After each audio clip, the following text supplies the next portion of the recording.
ఊర్లా తిరగక కొత్తలతో తిరిగితే గాలు మంచోళ్ళైనా అక్కరకు ఆదుకున్నా గాలతోని సోపతి ఏం పట్టినవురా మంచంలో సోపతి పడితే కాదా అని ఓర్వక చాలా మంది పెద్ద మనుషులు గట్లనే అంటారు. ఇగో అచ్చం గట్లనే మన రష్యా దేశ పొలతోని దోస్తాన్ చేస్తే గాల దోస్తాన్ ఎందుకు చేస్తున్నావు, సుంకాలు ఏమన్నా పెంచాలనా అని బెదిరియనికే అదిరియనికే తయారుంటాడు అమెరికా పెద్ద మనిషి. ఇక మనకేమో రూల్స్ పెడతాడు, ఇక ఆయనేమో అక్కడికొస్తే బొంత పురుగునైనా ముద్దాడతాడు.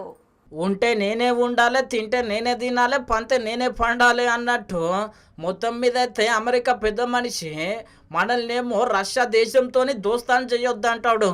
కాకపోతే గాయననేమో చైనోళ్ళతోని సోపతిగా ఉంటాడు. గిదెక్కడి న్యాయము గిదెక్కడి కథ అని చెప్పి సోషల్ మీడియాలో గీ ముచ్చడం మీద బగ్గనే లొల్లి నడుస్తున్నది. మళ్ళా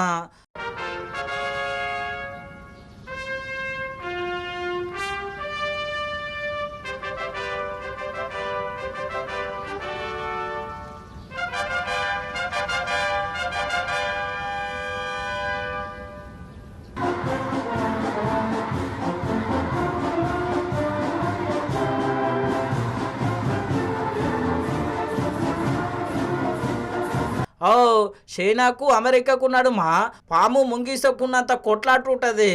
కానీ దందలు నడవాలంటే ఇద్దరు కలవాల్సిందే. ఇక అందుకోసమే ఇద్దరు పెద్ద మనుషులు కలిసిర్రు. ఇక పెద్ద మనుషులు కలిసినాక ఒకరికొకరు నమస్తే పెట్టుకొని అలైబలై ఇచ్చుకొని మంచిగానే మాట్లాడిండ్రు.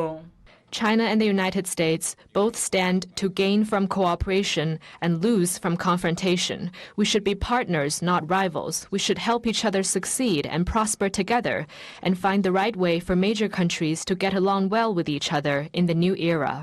చూసిరు కదా, ఇక గిట్లా మురుసుకుంటా నవ్వుకుంటా మంచిగా అలై బలై చెప్పుకున్నాక నమస్తే పెట్టుకున్నాక మొత్తం మీద అయితే మైకుల ముంగలకు వచ్చి చైనా అసొంటి దేశం లేనే లేదు, చాలా అద్భుతమైన దేశము అని చెప్పి అమెరికా పెద్ద మనిషి ట్రంప్ సార్ చెప్పిండు.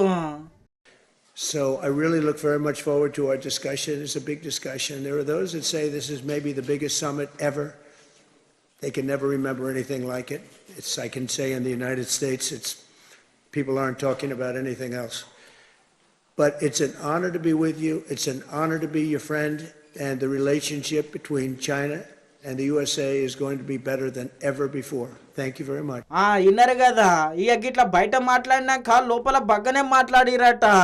ఇక ఆ ముచ్చట మీద ఈ ముచ్చట మీద ఇక అందరూ అనుకుంటున్న ముచ్చట ఏందంటే ఇక రేపో మాపో గీలకు కొట్లాట అయ్యుడే పక్క.